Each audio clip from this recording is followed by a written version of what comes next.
கர்த்தரும் இரட்சகருமாகிய இயேசு கிறிஸ்துவின் நாமத்தினால் உங்கள் யாவரையும் அடியேன் அன்போடு கூட வாழ்த்தி வரவேற்கிறேன். இப்பொழுதும் 1 பேதுரு 5வது அதிகாரம் 9வது வசனத்தினை நாம் எல்லோரும் இணைந்து வாசிப்போமாக. விசுவாசத்தில் உறுதியாயிருந்து அவனுக்கு எதிர்த்து நில்லுங்கள். உலகத்தில் உள்ள உங்கள் சகோதரிடத்திலே அப்படிப்பட்ட பாடுகள் நிறைவேறி வருகிறது என்று அறிந்திருக்கிறீர்களே. விசுவாசத்தின் வரிசையிலே இந்த நாளிலே நமக்கு கொடுக்கப்படக்கூடிய ஒரு தெய்வீகமான ஆலோசனை, விசுவாசத்தில் உறுதியாய் இருக்க நாம் அழைக்கப்படுகிறோம். விசுவாசத்தில் உறுதியாயிருந்து அவனுக்கு எதிர்த்து நில்லுங்கள். யாருக்கு எதிர்த்து நிற்க வேண்டும்? விசுவாசத்தில் உறுதியாயிருந்து அவனுக்கு எதிர்த்து நில்லுங்கள் என்று சொன்னால் எவனுக்கு என்று 8வது வசனத்தில் சொல்லப்படுகிறது. உங்கள் எதிராளியாகிய பிசாசானவன் கெச்சிக்கிற சிங்கம் போல் எவனை விழுங்கலாமோ என்று வகை தேடி சுற்றித் திரிகிறான். ஆனபடியினாலே விசுவாசத்தில் உறுதியாயிருங்கள். விசுவாசத்தில் உறுதியாயிருந்து உங்கள் எதிராளியாகிய அவனை நீங்கள் எதிர்த்து நில்லுங்கள். அவன் எப்படிப்பட்டவனாம்? வகை தேடி திரிகிறவன். எப்படியாகிலும் நம்மை வஞ்சிக்கும்படியாக வகை தேடி திரிகிறவன். அவன் சிங்கம் அல்ல, அவன் கர்ச்சிக்கிற சிங்கம் போல் என்று வேத வாக்கியம் சொல்லுகிறது. அவன் சிங்கம் அல்ல, சிங்கம் போல அந்த சுபாவத்தை உடையவன். கர்ச்சிக்கிற சிங்கம் போல எவனை விழுங்கலாமோ என்று வகை தேடி சுற்றித் திரிகிறான். ஆனபடியினாலே விசுவாசத்திலே உறுதியாயிருந்து அவனுக்கு எதிர்த்து நில்லுங்கள். யூத ராஜ சிங்கம் உங்கள் அருகிலே நின்று உங்களை பலப்படுத்துவார். அல்லேலூயா. அவன் போலியானவன். அவன் யூத ராஜ சிங்கத்தின் பக்கமாய் வர தகுதியற்றவன். அவனை உண்டாக்கினவர் சிங்காசனத்திலே அமர்ந்திருக்கிறவர். அவரால் அவன் சிருஷ்டிக்கப்பட்டான். தேவ தூதர்களை தேவனாய் கர்த்தர் சிருஷ்டித்தார். அந்த தேவ தூதர்களில் ஒருவன் விழுந்து போனவன் பிசாசானவனாய் மாறி அவன் தேவ ஜனங்களை எப்படி எங்கே எவனை விழுங்கலாமோ என்று வகை தேடி சுற்றித் திரிகிறவனாய் இருக்கிறபடியினாலே நீங்கள் விசுவாசத்தில் உறுதியாய் இருக்க வேண்டியது அவசியமாயிருக்கிறது. அதற்கு தேவை என்ன? 1 பேதுரு 5வது அதிகாரம் 8வது வசனம், தெளிந்த புத்தியுள்ளவர்களாயிருங்கள், விழித்திருங்கள். 2 அம்சங்கள் நம்மிடத்தில் இருக்க வேணும். அப்பொழுதுதான் நம்முடைய விசுவாசத்தில் நாம் உறுதியாக இருக்க முடியும். முதலாவது தெளிந்த புத்தி, 2வது விழிப்பாய் இருக்க வேண்டும். எப்பொழுதும் அவரை ஸ்தோத்தரிப்பதிலும் துதிப்பதிலும் விழிப்பாயிருந்து, இயேசு என்னோடு கூட இருக்கிறார், என் யூத ராஜ சிங்கம் என்னோடு கூட இருக்கிறார், அவன் என்னை ஒன்றும் செய்ய முடியாது, அவன் என்னை ஒன்றும் செய்ய இயலாது.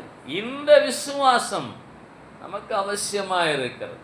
பிலிப்பியர் 1வது அதிகாரம் 29வது வசனம், 271வது பக்கம் புதிய ஏற்பாட்டிலே, ஏனெனில் கிறிஸ்துவினிடத்தில் விசுவாசிக்கிறதற்கு மாத்திரமல்ல, அவர் நிமித்தமாக பாடுபடுகிறதற்கும் உங்களுக்கு அருளப்பட்டிருக்கிறது. கிறிஸ்துவின் நிமித்தம், கிறிஸ்துவினிடத்தில் அவர் நிமித்தமாக பாடுகளும் உங்களுக்கு அருளப்பட்டிருக்கிறது. ஆகவே நீங்கள் விசுவாசத்தில் உறுதியாய் இருக்க வேண்டும், தெளிந்த புத்தியுள்ளவர்களாய் இருக்க வேண்டும், விழிப்பாய் இருக்க வேண்டும். ஆகவே கர்த்தருடைய பிள்ளைகளாகிய நம்முடைய விசுவாசத்தின் நிலை உறுதியாய் இருக்க நம்மை நாமே ஆயத்தப்படுத்துவோமாக. வேத வசனத்தின் அடிப்படையிலே நமக்கு 2 வார்த்தைகள். ஒன்று தெளிந்த புத்தி. யூத ராஜ சிங்கம் என் பக்கத்தில் இருக்கிறார் என்ற தெளிந்த புத்தி. இன்னொன்று, எப்பொழுதும் விழிப்பாயிருப்பது, சோர்ந்தே காணப்படக்கூடாது. எப்பொழுதும் விழிப்பாயிருக்க அழைக்கப்படுகிறீர்கள். கிறிஸ்துவனிடத்தில் விசுவாசிக்கிற உங்களுக்கு பாடுகளும் உண்டு. உலகத்தில் உள்ள உங்கள் சகோதரிடத்திலே அப்படிப்பட்ட பாடுகள் நிறைவேறி வருகிறது என்று அறிந்திருக்கிறீர்களே. பாடுகள் இல்லாமல் பரலோகம் இல்லை. சிலுவைக்கு பின்புதான் பரலோகம். சிலுவை பாடுகளுக்கு பின்புதான் உயிர்த்தெழுதல்.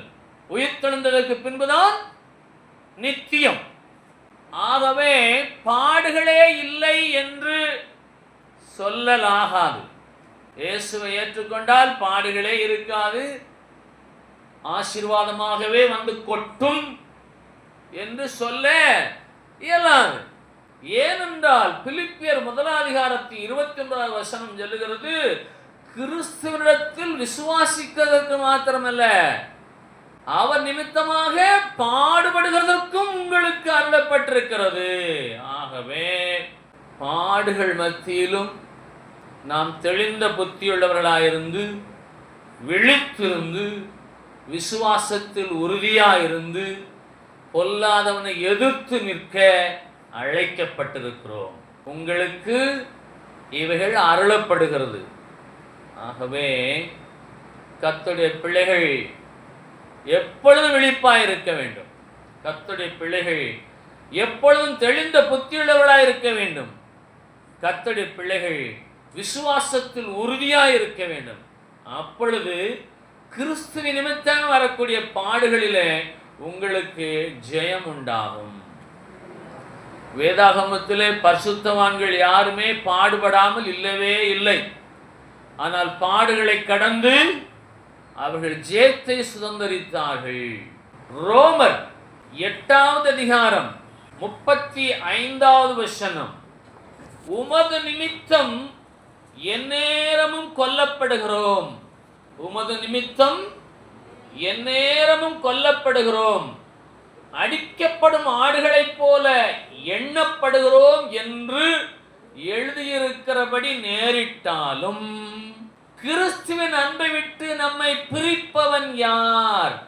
உபத்திரவமோ, வியாகுலமோ, துன்பமோ, பசியோ, ஆடையின்மையோ, நாசமோசமோ, பட்டயமோ, இவை எல்லாவற்றிலேயும் நாம் நம்மில் அன்பு கூறுகிறவராலே முற்றும் ஜெயங்கொள்ளுகிறவர்களாய் இருக்கிறோமே.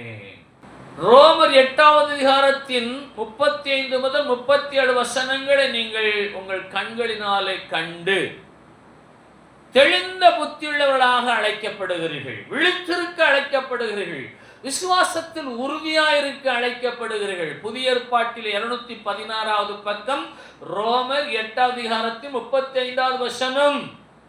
36, 37. ஆகவே உமது நிமித்தம் கொல்லப்பட்டாலும், அடிக்கப்படும் ஆடுகளைப் போல எண்ணப்பட்டாலும், கிறிஸ்துவின் மேலே நான் வைத்திருக்கிற அன்பை விட்டு என்னை ஒருவனும் பிரிக்க முடியாது. உபத்திரவம், வியாகுலம், துன்பம், பசி, ஆடைகள் இல்லை, நாசமோசங்கள், கொலைகள், பட்டயமோ, இவை எல்லாவற்றிலேயும் நாம் நம்மில் அன்பு கூறுகிறவராலே முற்றும் ஜெயங்கொள்ளுகிறவராய் இருக்கிறோமே. அல்லேலூயா. அப்போ விசுவாசத்தில் உறுதியாயிருந்து தெளிந்த புத்தியுள்ளவர்களாயிருந்து நீங்கள் விழித்திருந்தால் சொல்லப்படுகிற உபத்திரவம், வியாகுலம், துன்பம், பசி, ஆடை இல்லை, நாசமோசம், பட்டயம் இவைகள் மத்தியிலும் நீங்கள் ஜெயங்கொள்ளுகிறவர்களாய் இருப்பீர்கள். ஏனென்றால் பாடுகள் இல்லாமல் பரலோகம் இல்லை. பாடுகள் இல்லாமல் பரலோகம் இல்லை. சிலுவைக்கு பின்புதான் நித்தியம், மோட்சம், பரலோகம், சந்தோஷம் எல்லாமே. ஆகவே அவர் நிமித்தம், இயேசு கிறிஸ்துவை ஏற்றுக்கொண்ட நிமித்தமாய் உங்களுக்கு உபத்திரவம், துன்பம் பெருமையானால் நீங்கள் என்ன செய்ய வேணும்? தெளிந்த புத்தியுள்ளவர்களாயிருந்து, விழித்திருந்து, விசுவாசத்தில் உறுதியாயிருந்து நீங்கள் பொல்லாதவனுக்கு எதிர்த்து நில்லுங்கள். உங்களுக்கு உபத்திரம் வந்தவுடனே அவன் வருவான். உங்களுக்கு வியாகுலம், துன்பம், பசி வந்தவுடனே அவன் வருவான். நீ இவ்வளவு காலமாய் அவரை சேவித்து என்னத்தை கண்டாய்? என்னுடைய பிள்ளைகளை நான் எவ்வளவு மேன்மையாய் வைத்திருக்கிறேன், உன் ஆண்டவர் உன்னை வைத்திருக்க நிலையை பார்த்தாயா என்று அவன் உங்களுக்குள்ளாக பேசுவான். நீங்கள் சொல்லுங்கள், இப்படிப்பட்ட சூழ்நிலையிலும் நான் அவரின் மேலே வைத்திருக்கிற அன்பை விட்டு என்னை யாரும் பிரிக்க முடியாது. யார் சொல்ல போகிறீர்கள்? எவ்வளவு பாடுகள் வந்தாலும் நான் இயேசு மேலே வைத்திருக்கிற அன்பை விட்டு என்னை ஒருவரும் பிரிக்க முடியாது. இவை எல்லாவற்றிலையும் நான் என்னில் அன்பு கூறுகிறவராலே முற்றும் ஜெயம் கொள்ளுகிறவனாய் இருக்கிறேன் என்று சொல்லத்தக்கதாக நீங்கள் தெளிந்த புத்தியுள்ளவர்களாய் விழித்திருந்து விசுவாசத்தில் உறுதியாய் இருக்க அழைக்கப்படுகிறீர்கள். அல்லேலூயா. அதனாலே உபதேசங்கள் எப்படி உபதேசிக்கப்படும் என்று சொன்னால், கிறிஸ்துவுக்குள்ளே வந்தால் நீங்கள் நினைக்கிறதெல்லாம் உங்களுக்கு கொடுக்கப்படும், பாடுகளே கிடையாது, எப்போதும் செழிப்பு என்று பிரசங்கிக்கிறார்கள். வேதம் சொல்லுகிறதை கவனியுங்கள். கிறிஸ்துவ நிமித்தம் பாடுபட வேண்டும் என்று பிலிப்பியர் 1:29 சொல்லுகிறது. ஆனால் அந்த பாடுகளில் இருந்து நம்மை விடுவிக்க அவர் வல்லவராய் இருக்கிறார். எப்பொழுது என்று சொன்னால், கிறிஸ்துவின் அன்பை விட்டு என்னை ஒருவரை பிரிக்க முடியாது. அவர் என் மேலே வைத்திருக்கிற அன்பு, நான் அவர் மேலே வைத்திருக்கிற அன்பு, இதிலே நான் தெளிந்த புத்தியோடு இருக்கிறேன், விழித்திருக்கிறேன். அந்த விசுவாசத்தில் நான் உறுதியாக இருக்கிறபடினாலே அவர் என்னிலே அன்பு வருகிறார், நான் முற்றிலும் ஜெயம் கொள்ளுகிறவனாக இருக்கிறேன்.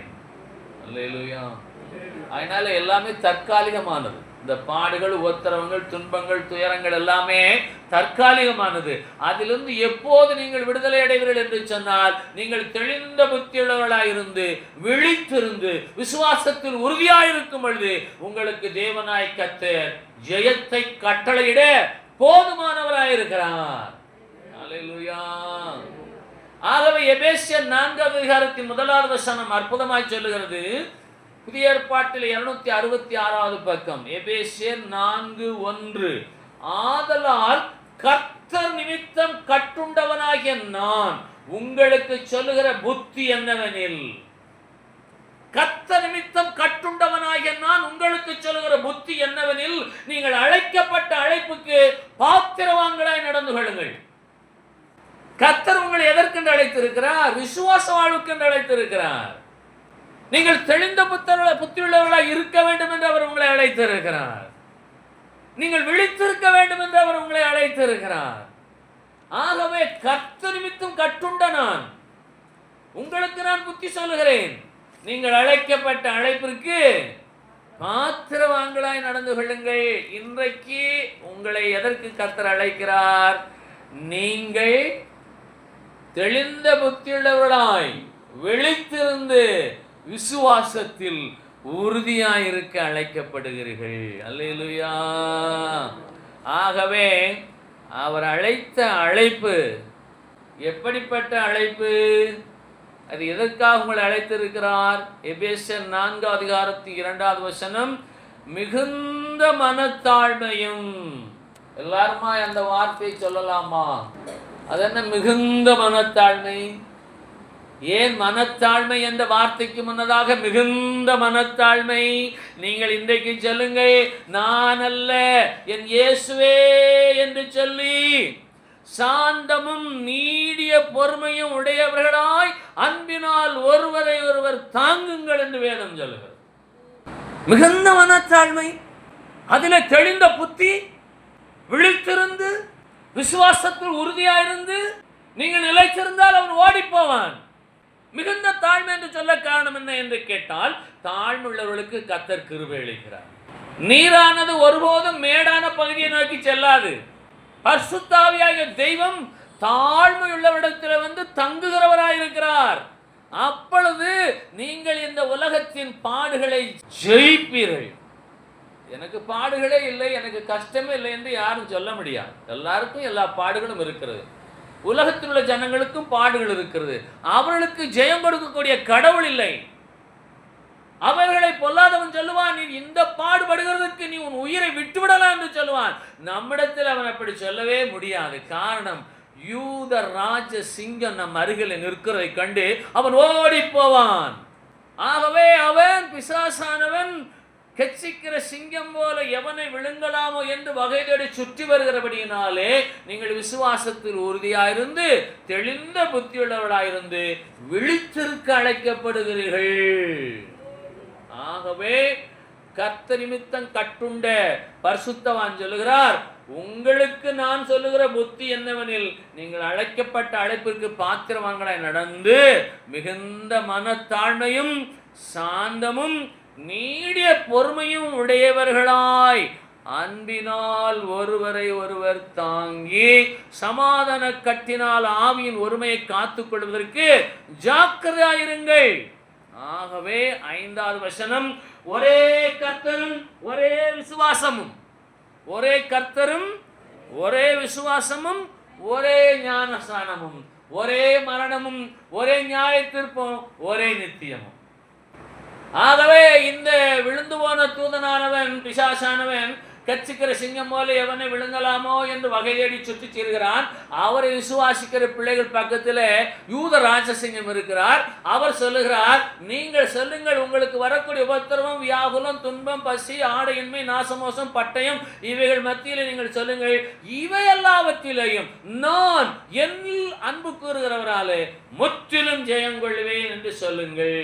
அதிலே தெளிந்த புத்தியுள்ளவர்களாய் இருங்கள். இன்றைக்கு உங்களுடைய கரங்களிலே ஒரு காகிதத்தையும் ஒரு பேனாவையும் கொடுத்து உங்களுக்குரிய பாடுகளை எல்லாம் எழுதுங்கள் என்று சொன்னால், நீங்கள் ஒவ்வொருவரும் எழுதக்கூடிய பாடுகள் எல்லாம் உலகம் கொள்ளாது. அவ்வளவு பாடுகள் உண்டு. ஆனால் நமக்கு முற்றும் ஜெயம் கொள்ளக்கூடிய ஒரு ஆற்றல் உண்டு. அந்த ஆற்றல் தான் விசுவாசத்தில் உறுதியாயிருத்தல், தெளிந்த புத்தியோடு விழித்திருந்து என் இயேசுவின் மேலே நான் வைத்திருக்க அன்பினாலே இவை எல்லாவற்றையும் முற்றிலும் ஜெயிப்பேன் என்ற விசுவாசம். ஆகவே ஆடுகள் இல்லாத மனிதர்களே கிடையாது. அந்த பொல்லாதவன் இருக்கிறானே, எதிராளியானவன், அவன் உங்களை எப்போது விழுங்கலாம் என்று வகை தேடி சுற்றி திரிகிறான் என்று வேதம் சொல்லுகிறது. ஏதாகிலும் ஒரு வகையிலே அவன் உங்களை விழுங்கலாம் என்று அலைந்து கொண்டிருக்கீங்களே, நீங்கள் சொல்லுங்கள், இவைகள் எல்லாவற்றிலேயும், ரோமர் 8:37 வசனம், இவைகள் எல்லாவற்றிலேயும் நான் என்னில் அன்பு கூறுகிறவராலே முற்றிலும் ஜெயம் கொள்ளுகிறவனாக இருக்கிறேன். சொல்லுவீங்களா? அல்லேலூயா. ஆகவே உமது நிமித்தம், இயேசுவை ஏற்றுக்கொண்ட நிமித்தம் எந்நேரமும் கொல்லப்படுகிறோம். பரிசுத்தவான்களுடைய வாழ்க்கை அப்படிப்பட்டதாக இருக்கிறது. இயேசுவை ஏற்றுக்கொண்ட நிமித்தம் அவர்கள் எப்போதும் கொல்லப்படுகிறார்கள்.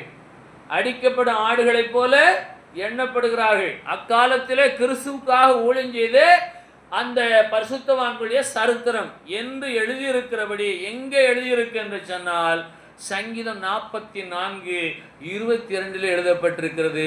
உமது நிமித்தம் எந்நேரமும் கொல்லப்படுகிறோம், அடிக்கப்படும் ஆடுகளைப் போல எண்ணப்படுகிறோம். சங்கீதம் 44:22 வசனம் ரோமர் 8:35 வசனத்திலே குறிப்பிடப்பட்டிருக்கிறது. ஆகவே இந்நேரம் வரையிலும் நீங்கள் அடிக்கப்படுகிற ஆடை போல காணப்பட்டாலும், எந்நேரமும் நீங்கள் கொல்லப்பட்டாலும், நீங்கள் செய்ய வேண்டிய 3 செயல்கள்: 1, விசுவாசத்தில் உறுதியாக இருக்க வேண்டும். 2, தெளிந்த புத்தியுள்ளவர்களாக இருக்க வேண்டும். 3, விழித்திருந்து அவரை நோக்கி பார்க்க வேண்டும். இவைகளை செய்தால் உபத்திரவமோ, வியாகுலமோ, துன்பமோ, பசியோ, ஆடையின்மையோ, நாசமோசமோ, பட்டயமோ, இவை எல்லாவற்றிலேயும் நீங்கள் உங்களில் அன்பு கூறுகிறவர்களாலே முற்றிலும் ஜெயங்கொள்ள கர்த்தர் உதவி செய்வார். நீங்கள் உங்களில் அன்பு கூறுகிறவராலே முற்றிலும் ஜெயங்கொள்ள கர்த்தர் உங்களுக்கு உதவி செய்வார். அவரால் கூடாத காரியம் என்று ஒன்றுமே இல்லை. நீங்கள் விசுவாசத்தில் உறுதியாக இருக்க அழைக்கப்படுகிறீர்கள், தெளிந்த புத்தியுள்ளவர்களாக இருக்க அழைக்கப்படுகிறீர்கள். விழித்திருக்க அழைக்கப்படுகிறீர்கள். இவைகளை நீங்கள் சோர்ந்து போகும் பொழுது பொல்லாத எதிராளியான பிசாசான அவன் வந்திருந்து உங்களை கெச்சிக்கிற சிங்கம் போல விழுங்கலாமும் என்று வகை தேடி சுற்றித் தீர்கிறபடினாலே உங்கள் அருகிலே யூத ராஜ சிங்கம் நின்று உங்களுக்காக யுத்தம் செய்யும்படிக்கு நீங்கள் விசுவாசத்தில் உறுதியாக இருக்க அழைக்கப்படுகிறீர்கள். எல்லாரும் அல்ல சொல்லாமா?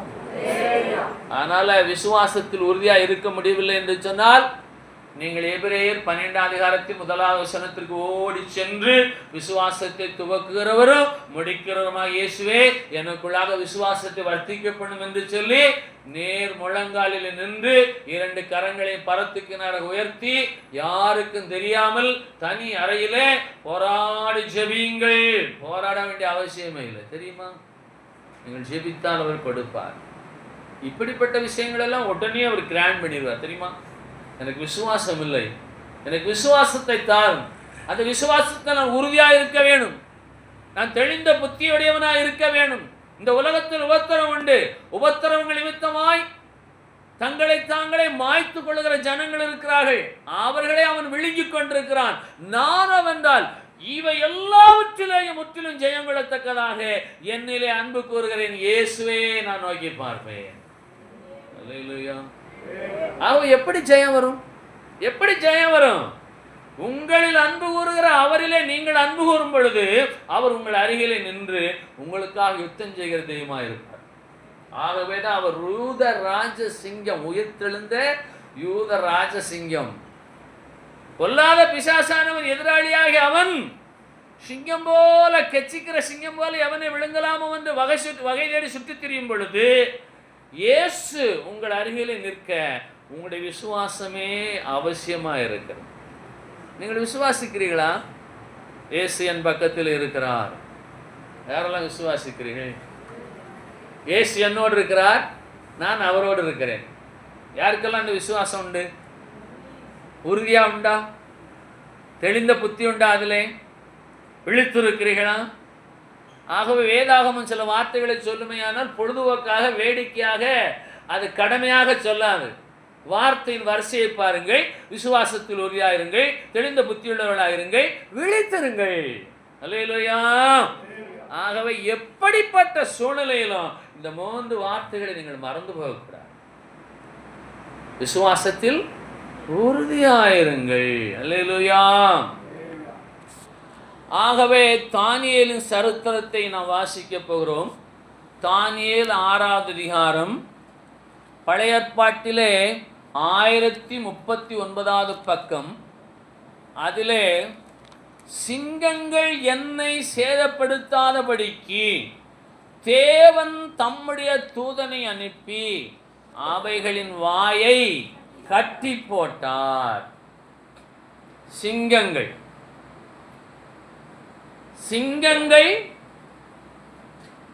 என்னை சேதப்படுத்தாதபடிக்கு தானியேல் சொல்லுகிறார். நீங்க சொல்லுவீங்களா? சிங்கங்கள் என்னை சேதப்படுத்தாதபடிக்கு. யாரெல்லாம் சொல்ல போறீங்க? சொல்லுவீங்களா? சிங்கங்கள் தான் இருக்கு. தானியேல் எப்படி குகையில சிங்கத்தின் மத்தியில் இருந்தாரோ அதுபோல நாமும் சிங்கத்தின் மத்தியில் தான் இருக்கோம். நம்ம சுற்றி எப்படிப்பட்ட சிங்கங்களா இருக்கு சொல்லுங்க? மனித வடிவிலே மிருகங்கள், சிங்கம், கரடி, ஓநாய், புலி என்னெல்லாமோ நம்மளை சுற்றி இருக்கு. நீங்கள் மாத்திரம் என்ன சொல்லணும்? இவைகள் என்னை சேதப்படுத்தாதபடிக்கு தேவன் தம்முடைய தூதனை அனுப்பி அவைகளின் வாயை கட்டி போட்டார். அதற்கு காரணம் என்ன? அந்த வசனத்தை நீங்க நல்லா கருத்தா வாசிங்க. அதேனென்றால் அவருக்கு முன்பாக, என் தேவனுக்கு முன்பாக நான் குற்றமற்றவனாய் காணப்பட்டேன். சொல்லுவீங்களா நீங்க? தேவனுக்கு முன்பாக நீங்கள் குற்றமற்றவர்களாய் காணப்படுகிறீர்களா? விசுவாசத்தில் உறுதியாயிருந்து, தெளிந்த புத்தியுள்ளவர்களாயிருந்து, விழித்திருந்து தேவனுக்கு முன்பாக குற்றமற்றவர்களாய் நீங்கள் காணப்படுகிறீர்களா என்ற கேள்விக்கு நீங்களே பதில் சொல்லுங்கள். சொல்லலாமா? நம்முடைய விசுவாசம் எவ்வளவுக்கு உறுதியாக இருக்கிறதோ அவ்வளவுக்கு அவ்வளவாய் நம்மை சுற்றி இருக்கிற வாய்களை எல்லாம் தேவன் தம்முடைய தூதனை அனுப்பி கட்டி போடுவார். இந்த உலகத்திலே நம்மை சுற்றி அநேக சிங்கங்கள் இருக்கிறது, மனித வடிவிலே மிருகங்கள் இருக்கிறது. நீங்கள் வேலை செய்கிற இடத்துல உங்களுக்கு சிங்கங்கள் இருக்கிறது, உங்கள் வீதியிலே உங்களுக்கு சிங்கங்கள் இருக்கிறது, உங்கள் வீட்டுக்குள்ளேயே உங்களுக்கு சிங்கம் இருக்கிறது. அது உங்களோடைய வாசம் பண்ணுகிறது, அது உங்கள் அருகிலே இருக்கிறது. அது கர்ச்சிக்கிற சிங்கம், பிசாசானவனுக்கு இடம் கொடுத்த ஒரு சிங்கம் இருக்கிறது. உங்களை அது எப்படி விழுங்கலாம் என்று வகை தேடி சுற்றித் திரிகிறது, உங்களோடே இருக்கிறது. சிங்கத்தின் மத்தியிலே வாழ்ந்த தானியேல் சொல்லுகிறார், அது என்னை சேதப்படுத்த முடியவில்லை. காரணம் என்ன? என் தேவன் தம்முடைய தூதனை அனுப்பி அவளின் வாயை கட்டி போட்டார். இயேசு கிறிஸ்து ஒரு இடத்தில் சொல்கிறார், உங்களை எதிர் நிற்கிறவர்கள் ஒருவரும் பேசக்கூடாத வாக்கையும் ஞானத்தையும் நான் உங்களுக்கு தருவேன். உங்களுக்கு எதிர் நிற்கிறாங்கல்ல, அவங்க பேசக்கூடாத வாக்குகளை கர்த்தர் உங்களுக்கு தருவார். விசுவாசித்தார் ஞானத்தை கர்த்தர் தருவார். மிகுந்த மனத்தாழ்மையும் புத்தியும் சமாதானமும், சமாதான கட்டினால் உங்கள் வார்த்தைகள் உண்டாகும். ஆகவே இந்த திறந்த உலகத்திலே நயவஞ்சகர்கள், சூழ்ச்சிக்காரர்கள், பொல்லாதவர்கள், பொறாமை பிடித்தவர்கள், சூட்சமக்காரர்கள், இவர்கள் மத்தியில் நாம் வாழ்ந்து கொண்டிருக்கையில் அவருடைய வாயை தேவனாய் கர்த்தர் கட்டி போடும்படிக்கு தம்முடைய தூதனை அனுப்ப வேண்டுமையானால் நான் என்னுடைய விசுவாசத்தில் உறுதியாக இருந்து என் தேவன் என் பக்கத்தில் இருக்க அந்த தெளிந்த புத்தியோடு விழிப்பாக இருந்தால் எனக்கு விரோதமே உருவாகக்கூடிய எல்லாவற்றையும் தேவன் வாயை கட்டி போட வல்லவராக இருக்கிறார். பொறுப்பாளி யாரு? பொறுப்பு யார்? இன்னொருவர் ஜெபிப்பார், நான் வாழ்வேன் என்று சொன்னால் சிங்கங்கள் உங்களை விழுங்கி போடும். தானியேலுக்காக ராஜா ஜெபித்தார், தானியேலுக்காக தரி ராஜா ஜெபித்தார். ராம் முழுவதும் சாப்பிடவில்லை, ராம் முழுவதும் மியூசிக் கேட்கவில்லை, கீத வாத்தியங்களை தன் பக்கத்திலே அவர் வர ஒட்டவில்லை என்று சரித்திரம் சொல்லுகிறது. ராம் முழுவதும் நித்திரையும் வரவில்லை. காரணம் என்ன? தானியேல் ஒரு தேவனுடைய மனுஷன், அவன் நல்லவன், அவனை எப்படியாலும் விடுதலை செய்ய வேண்டும் என்று சொல்லி அவர் எவ்வளவோ முயற்சி செய்தோம், அவரால் முடியவில்லை. ஆகவே தானியேலை கெபியிலே, சிங்கத்தின் கெபியிலே போடும்போது ராஜா சொல்லுகிறார், தானியேல் 6வது அதிகாரத்தின் 16வது வசனத்திலே அவனை சிங்கங்களின் கெபியிலே போட்டார்கள். தானியேல் 6வது அதிகாரம் 16வது வசனம். அப்பொழுது ராஜா கட்டளையிட அவர்கள் தானியேலை கொண்டு வந்து அவனை சிங்கங்களின் கெபியிலே போட்டார்கள். ராஜா சொல்லுகிறார் தானியேலை நோக்கி, அது நீங்களே வாசியுங்கள், நீ இடைவிடாமல் ஆராதிக்கிற உன் தேவன் உன்னை தப்புவிப்பார் என்றான். நம்ம பார்த்தபடி சொல்லுவாங்களா? விசுவாசத்தில் உறுதியுண்டா? தெளிந்த புத்தியுண்டா? விழித்திருந்த வாழ்வு உண்டா? ராஜா சொல்லுகிறார், தானியேலே, நீ இடைவிடாமல் ஆராதிக்கிற உன் தேவன் உன்னை சிங்கங்களின் வாய்க்கு தப்புவிக்க வல்லவர், தப்புவிப்பார். கன்ஃபார்மா சொல்றார், நிச்சயமா.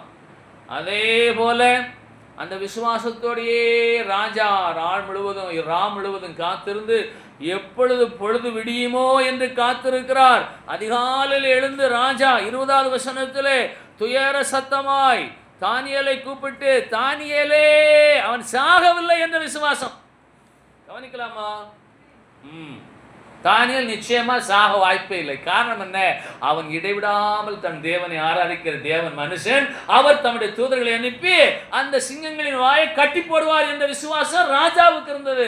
ஆகவே தானியேலை நோக்கி ராஜா சொல்லுகிறார், தானியேலே, மீண்டுமாக நீ இடைவிடாமல் ஆராதிக்கிற உன் தேவன் உன்னை சிங்கங்களுக்கு தப்புவிக்க வல்லவராய் இருந்தாரா என்று தானியேலை கேட்டான்.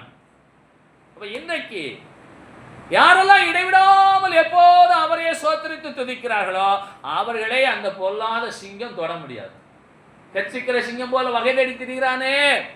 நீங்கள் வேலை செய்கிற இடத்துல ஒரு சிங்கம் இருக்கிறதே, உங்க தெருவிலேயே பல சிங்கங்கள் இருக்கிறதே, உங்க வீட்டிலேயே ஒரு சிங்கம் எப்போதும் உங்களோட இருக்கிறதே. அந்த சிங்கங்களை வாயை கட்டி போட வேண்டுமே என்று சொன்னால் நீங்கள் இருதயத்தில் எப்போதும் அவரை துதித்துக் கொண்டே இருக்க வேணும். அதில் விழிப்பா இருந்து, தெளிந்த புத்தியோட இருந்து, விசுவாசத்தில் உறுதியாயிருங்கள். ஏனென்றால் இந்த உலகத்தில் உபத்திரவம் உண்டு, ஆனாலும் திடன் கொள்ளுங்கள், நான் உலகத்தை ஜெயித்தேன். ஆகவே கர்த்தர் நிமித்தம் கட்டுண்டவனாய் நான் உங்களுக்கு சொல்கிற புத்தி என்னவெனில், நீங்கள் அழைக்கப்பட்ட அழைப்புக்கு பாத்திரவான்களாய் நடந்து கொள்ளுங்கள். அழைக்கப்பட்ட அழைப்புக்கு பாத்திரவான்களை நீங்கள் நடந்து கொள்ள வேணும். ஆகவே இப்போது தானியேலை குறித்து ராஜா சொல்லக்கூடிய ஒரு அற்புதமான ஒரு வாக்கியம், தானியேல் 6வது அதிகாரம் 23வது வசனத்தின் பிற்பகுதி. அப்படியே தானியேல் கெபிலிருந்து தூக்கிவிடப்பட்டான். அவன் தன் தேவன் பேரில் விசுவாசித்திருந்தபடியால் அவனில் ஒரு சேதமும் காணப்படவில்லை. சிங்கம் அவனை சேதப்படுத்தவில்லை. சரியா? எப்படி? அவன் தன் தேவன் பேரில் விசுவாசித்திருந்தபடியால். சொல்லுகிறவர் யார்? ராஜா சொல்லுகிறார். அப்பொழுது ராஜா தன்னில் மிகவும் சந்தோஷப்பட்டு தானியேலை கெபிலிருந்து தூக்கிவிட சொன்னான். அப்படியே தானியேல் கெபிலிருந்து தூக்கிவிடப்பட்டான். அவன் தன் தேவன் பேரில் விசுவாசித்திருந்தபடியால் அவனில் ஒரு சேதமும் காணப்படவில்லை. ஆகவே நம்மை சேதப்படுத்தும்படிக்கு கட்சிக்கிற சிங்கம் போல எப்போது நம்மை விழுங்கலாம் என்று ஒருவன் வகை தேடி சுற்றித் திரிகிறான். அவன் நம்முடைய எதிராளியாகிய பொல்லாதவன். நாம வென்றால் எப்பொழுதும் தெளிந்த புத்தியுள்ளவளாயிருந்து, விழித்திருந்து, விசுவாசத்தில் உறுதியாயிருந்தால் நமக்கு விரோதமாக எழும்புகிற சிங்கங்களின் வாயை கட்டிப்போட தேவனாகிய கர்த்தர் வல்லவராக இருக்கிறார். அல்லேலூயா. ஆகவே கர்த்தருடைய பிள்ளைகளாகிய நம்முடைய வாழ்க்கையிலும் கூட உபத்திரம் உண்டு, பாடுகள் உண்டு, பசியுண்டு, பட்டினி உண்டு, இல்லை என்று சொல்லவே இயலாது. ஆனால் நாம் எப்போது நமக்குள்ளாக வைத்திருக்க வேண்டிய மூன்று ஆவிக்குரிய அம்சங்கள்: விசுவாசத்தில் உறுதியாக இருக்க வேண்டும், தெளிந்த புத்தியுள்ளவர்களாக இருக்க வேண்டும், விழிப்பாக இருந்து எப்போதும் அவரையே நாம் ஆராதித்து தொழித்து கொண்டே இருக்க வேண்டும். அதெல்லாம் சொல்லாமா? அவரையே துதித்து கொண்டிருங்கள். எந்த நிலையும் மாறும், எந்த நிலையும் மாறும். இந்த தானியேல் 6வது அதிகாரத்தின் 28வது வசனத்தின் கடைசி வார்த்தை சொல்லுகிறது, தானியேலின் காரியம் ஜெயமா இருந்தது. காரணம் என்ன? ராஜாவே சொல்லுகிறார், நீ இடைவிடாமல் ஆராதிக்கிற உன் தேவன் உன்னை சிங்கங்களின் வாய்க்கு தப்புவிப்பார். தப்புவித்தாரா? ராஜாவே, நான் குற்றமற்றவனாய் காணப்பட்டேன், உமக்கு முன்பாகவும் நான் நீதிகேடு செய்ததில்லை. அல்லேலூயா. ஆகவே கவனிங்கள், நீங்கள் எப்போதும் ராஜாவுடைய கண்களுக்கு முன்பாக இருக்கிறீர்கள் என்பதை நீங்கள் உணர்ந்து கொள்ளுங்கள். ராஜாதி ராஜாவாய் இயேசுவின் கண்களுக்கு முன்பாக நீங்கள் இருக்கிறீர்கள். நீங்கள் சொல்லுங்கள், இயேசுவே, உமக்கு முன்பாக நான் குற்றமற்றவனாய் இருக்கிறேன், நான் நீதிகேடு செய்ததில்லை என்று சொல்லக்கூடிய தகுதி உடையவர்களாய் காணப்பட நாம் அழைக்கப்படுகிறோம். ராஜா சொல்லுகிறார், தானியேல் தன் தேவன் பேரில் விசுவாசித்திருந்தபடியால் அவனில் ஒரு சேதமும் காணப்படவில்லை. ஆகவே இந்த பூமியிலே கட்சிக்கிற சிங்கம் போல எதிராளியாகி அவன் எவனை விழுங்கலாமோ என்று வகை தேடி சுற்றித் திரிகிறபடியினாலே நீங்கள் விசுவாசத்தில் உறுதியாயிருக்கவும், விழிப்பாயிருக்கவும், தெளிந்த புத்தியுள்ளவர்களாயிருக்கவும் வேதம் இந்த நாளிலே இந்த வேத வசனங்கள் உங்களுக்கு முன்பாக வைக்கிறது. கவனிக்கலாமா?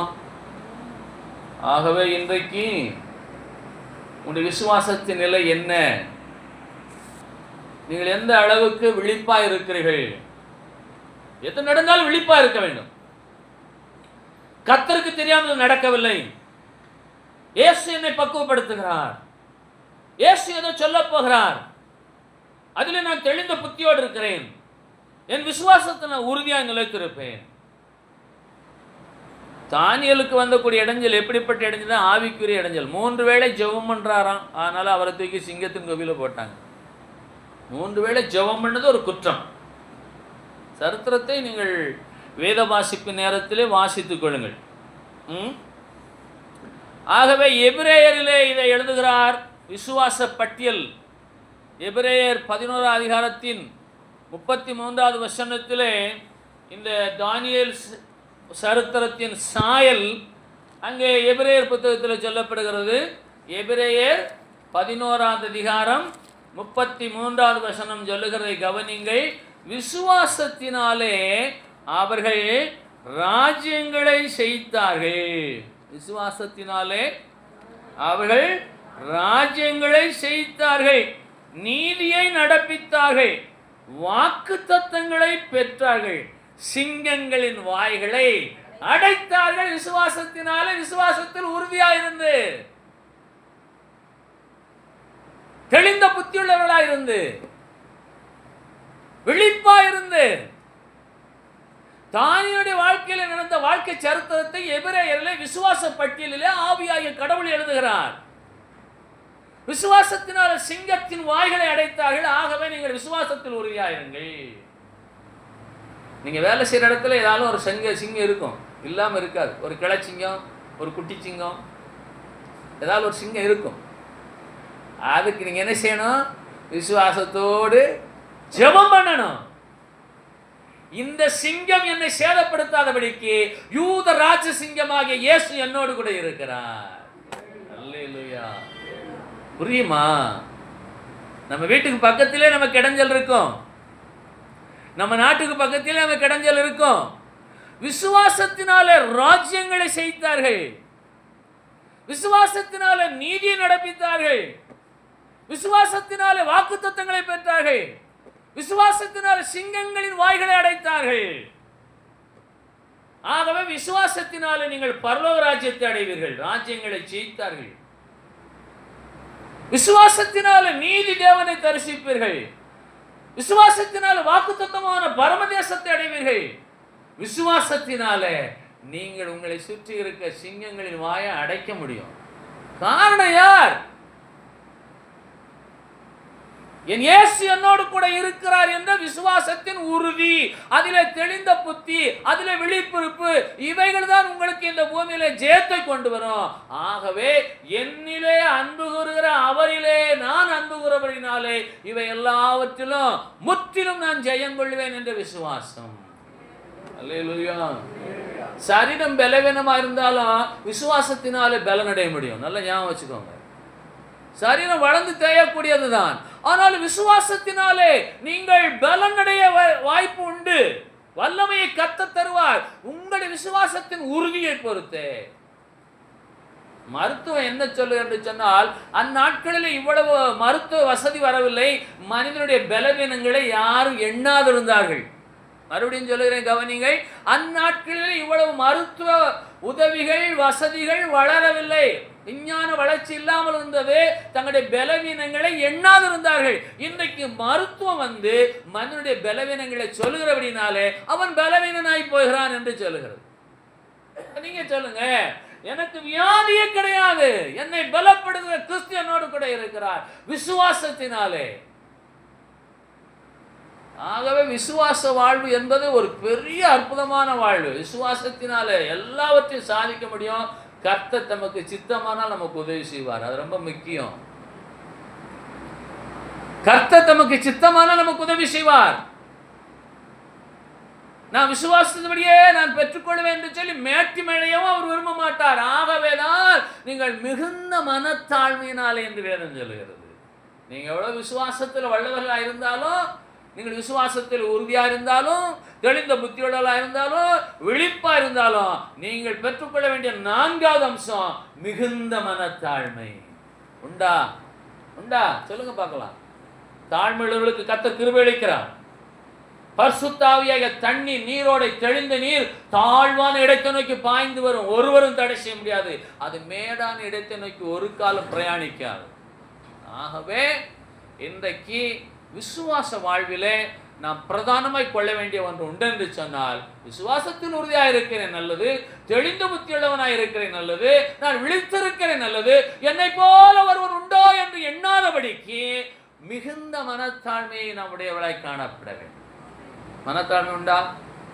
ஒரு கிறிஸ்தவருக்கு பேச மாட்டேங்காங்க. ஒரு கிறிஸ்தவ சபை மக்கள் இன்னொரு கிறிஸ்தவ மக்களை கட்சிக்கிற சிங்கம் போல பார்க்கிறார்கள். உண்டா இல்லையா? நீங்கள் நீங்களாகவே இருங்கள். நான் அடிக்கடி சொல்வேன், நீங்கள் நீங்களாக இருங்கள், சுத்த இருதயத்தோடு இருங்கள். என் இயேசு என் அருகிலே இருக்கிறார், யூத ராஜசிங்கம் என் அருகிலே இருந்து என்னை காண்கிறார், அவருக்கு முன்பாக நான் குற்றமற்றவனாய் காணப்பட வேண்டுமே. ஆகவே தானியேல் சொல்லுகிறார் தரி ராஜாவை பார்த்து, ராஜாவே, என் தேவனுக்கு முன்பாக நான் குற்றமற்றவனாய் காணப்பட்டேன், ராஜாவாகி உமக்கு முன்பாகவும் நான் எந்த நீதிகேடும் செய்யவில்லை. சொல்ல முடியுமா? இன்னைக்கு நீங்க ஒவ்வொரு கிறிஸ்தவங்களோடு பழகும்போது ஒரு திறந்த மனசோடு பேசுறீங்களான்னு கொஞ்சம் நீங்க ஆராய்ந்து பாருங்கள். ஒருவருக்குள் ஒருவர் என்ன இருக்குது, ஒரு ஓரமா ஒரு கசப்பு. எப்படி? முதல்ல கட்சிக்கிற சிங்கம் போல எவனை விழுங்கலாமோ என்று வகை தேடி சுற்றி திரிகிறான்னா அவன் நம்மளைத்தான் பயன்படுத்தி தான் சுற்றி திரிவான். தெரியுமா உங்களுக்கு? மனித சுபாவத்துக்குள்ளே, மனிதனுடைய புத்தியை மாற்றுவதில்லை. நீங்கள் யார் எப்படி இருந்தாலும் பரவாயில்லை, என் ராஜாவாகி அவனுக்கு முன்பாக நான் குற்றமற்றவனாய் காணப்பட வேண்டுமே. இது தனிப்பட்ட, it's our individual responsibility. It is our individual responsibility. என் தேவனாகிய கர்த்தருக்கு முன்பாக நான் குற்றமற்றவனாய் காணப்பட வேண்டும், அவருக்கு முன்பாக நான் நீதிகேடு செய்யக்கூடாது என்றால் மாத்திரமே தேவன் தம்முடைய தூதனை அனுப்பி அந்த சிங்கங்களின் வாயை கட்டி போடுவார். யூத ராஜ சிங்கம் உங்களுக்கு உதவி செய்வார். விசுவாசத்தினாலே சிங்கங்களின் வாயை அடைக்கக்கூடிய ஆற்றல் உங்களுக்கு உண்டு.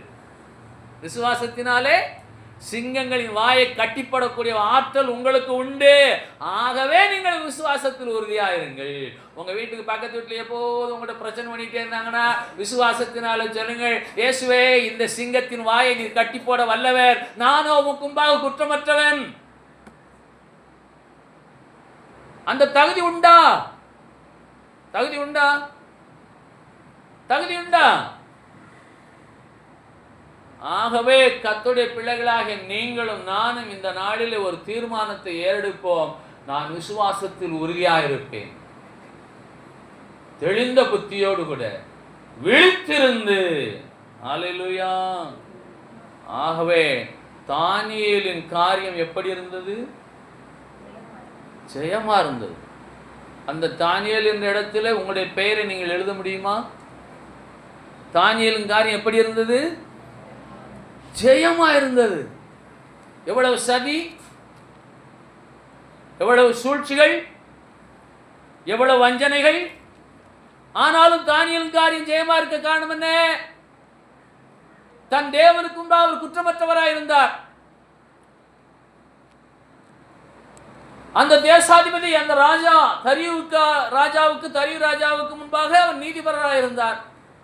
அப்ப நீங்கள் உங்கள் வாழ்க்கையில, நான் என்னுடைய வாழ்க்கையில, கிறிஸ்தவர் தங்களுடைய வாழ்க்கையில எப்போது குற்றமற்றவராய் இருந்தால் கர்த்தர் இயேசு நம்ம அருகில இருந்து நம்மை காக்க வல்லவராயிருக்கிறார். அது நல்லா கவனிக்கணும். விசுவாச வாழ்க்கை வாழ்கிறேன் நல்லதுதான், ஆனால் குற்றமில்லாத ஒரு விசுவாச வாழ்வு. எந்த குற்றத்தையும் யாரும் நம்ம மேல சொல்லக்கூடாது. ஆகவே சொல்ல வேண்டிய சூழ்நிலை வந்தபடியினாலே தான் தானியேல் சொல்லுகிறார். தானியேல் என்ன சொல்லுகிறார்? சிங்கங்கள் என்னை சேதப்படுத்தாதபடிக்கு தேவன் தம்முடைய தூதனை அனுப்பி அவைகள் வாயை கட்டி போட்டார். அதேனென்றால், அப்படி செய்ய காரணம் என்னவென்றால், அதேனென்றால் என்ன அர்த்தம்? அப்படி செய்ய காரணம் என்னவென்றால், அவருக்கு முன்பாக நான் குற்றமற்றவனாய் காணப்பட்டேன். அது என்ன குற்றம்? விசுவாசம் குற்றப்படவில்லை, தெளிந்த புத்தி குற்றப்படவில்லை, விழித்திருத்தல் குற்றப்படவில்லை. கவனிக்கீங்களா? அப்ப சிங்கத்தின் குகையில தானியேலை தூக்கி போட்ட உடனே தேவ தூதர்களும் வந்து டக்குன்னு நிக்கிறாங்க. தெரியுமா? சிங்கத்தின் குகையில தானியேலை தூக்கி போட்ட உடனே தேவ தூதர்களும் வந்து அங்க நிக்கிறார்கள். எல்லாரும் ஆளுக்கு ஒரு சிங்கத்தை பிடிச்சு வாயை கட்டி போடுகிறார்கள். இதுதான் நம்மளுக்கு நடந்து கொண்டிருக்கிறது. ஆகவே பெயரளவிலே புறம்பான வாழ்க்கையில வாழ்ந்து பிரயோஜனம் இல்லை. ஆவியிலே குற்றமற்ற ஒரு வாழ்வு, நீதியான ஒரு வாழ்வு வாழ்வோமையானால். அல்லேலூயா. 2 பேதுரு 2வது அதிகாரம் 2வது வசனம், பக்கம் 323. அவருடைய கெட்ட நடக்கைகளை அநேகர் பின்பற்றுவார்கள், அவர்கள் நிமித்தம் சத்திய மார்க்கம் தூஷிக்கப்படும். அவர் நிமித்தம் அவர் எப்படிப்பட்டவர்கள்? 1வது வசனம், கள்ளத்தீர்க்கதரிசிகள், கள்ளப்போதகர்கள் தங்களுக்கு கிரயமாய்க் கொண்ட ஆண்டவரை மறுதலித்து தங்களுக்கு தீவிரமான அழிவை வருவித்துக் கொள்வார்கள். அப்போ நாம எப்படிப்பட்டவர்களா இருக்க வேணும்? விசுவாசத்தில் உறுதியா இருக்க வேணும், தெளிந்த புத்தியுள்ளவர்களா இருக்க வேண்டும், விழித்திருக்க வேண்டும். ஏனென்றால் கிறிஸ்துவ நிமித்தம் பாடுபடுகிறதற்கும் உங்களுக்கு அருளப்பட்டிருக்கிறது. அவர் நிமித்தம் எந்நேரமும் கொல்லப்படுகிறீர்கள். ஆகவே கர்த்தர் நிமித்தம் கட்டுண்டவனாக நான் உங்களுக்கு எழுதுகிறேன். ஒரு கூட்டத்தார் இருக்கிறார்கள், அவருடைய கெட்ட நடக்கைகளை அநேகர் பின்பற்றுவார்கள். அவர்கள் நிமித்தம் இந்த கிறிஸ்தவ மார்க்கமாகிய, சத்திய மார்க்கமாகிய, விசுவாச மார்க்கமாகிய கிறிஸ்தவன் தூஷிக்கப்படும். ஆனால் என் நிமித்தமாய் தூஷிக்கப்படாது. என் இயேசுவுக்கு நான் குற்றமற்றவனாய் காணப்படுவேன். அவர் நிமித்தமாக நமக்கு என்ன உண்டு? பாடு உண்டு. அவர் நிமித்தமாக நாம் எம்மோரும் கொல்லப்படுவோம். அவர் நிமித்தமாக நாம் கட்டுண்டிருப்போம். ஆனாலும் என் நிமித்தமாக அவருடைய கிறிஸ்தவ மார்க்கம் தூஷிக்கப்படாதபடிக்கு நான் விசுவாசத்தில் உறுதியாக இருப்பேன். எப்படி தூஷிக்கப்படுகிறது? முதல் வசனத்தில் 2 நபர்கள் இருக்கிறார்கள். அந்த 2 பேதுரு 2வது அதிகாரத்தின் 1வது வசனத்தில் இருக்கிறார்கள். கள்ளத்தீர்க்கதரிசிகளும் கள்ளப்போதர்களும் வேத புரட்டை தந்திரமாய் நுழைய பண்ணி தங்களை கிரயமாய் கொண்ட இயேசுவின் ரத்தம் நம்மை கிரயமாய் கொண்ட கிறிஸ்துவை மறுதலித்து தங்களுக்கு தீவிரமான அழிவை வருவித்துக் கொள்வார்கள். அவருடைய கெட்ட நடக்கைகளை அநேகர் பின்பற்றுவார்கள். அவர்கள் நிமித்தமாய் சத்திய மார்க்கம் தூஷிக்கப்படும். ஆனபடினாலே நீங்கள் எத்தனை பிரசங்கங்களை வேணாலும் கேளுங்கள், எந்த போதகத்திலும் சத்தியத்தை நீங்கள் கேட்கலாம், உங்களுக்கு முழு சுதந்திரமும் உரிமையும் உண்டு. ஆனால் உங்களுடைய தனிப்பட்ட விசுவாசத்தினாலே தான் நீங்கள் இந்த உலகத்தை ஜெயிக்க முடியும்.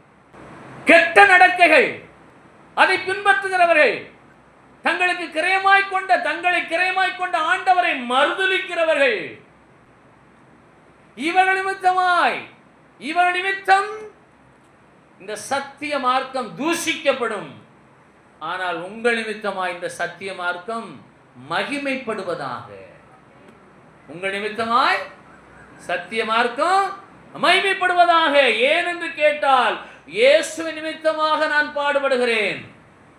இயேசுவை ஏற்றுக்கொண்டபடினாலே தான் நான் பாடுபடுகிறேன். ஆகவே இயேசு நிமித்தம் எந்நேரம் நான் கொல்லப்படுகிறேன். இயேசு நிமித்தம் கட்டுண்டவனாய் இருக்கிறேன். நான் அநீதி செய்ய முடியாது.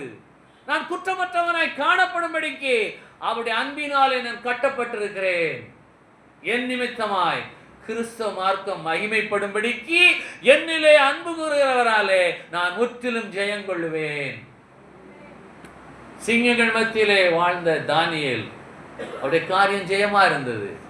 ஆகவே பொல்லாத பிசாசானவன் கட்சிக்கிற சிங்கம் போல உங்களை எப்படி விழுங்கலாம் என்று வகை தேடி சுற்றித் திரிகிறான்.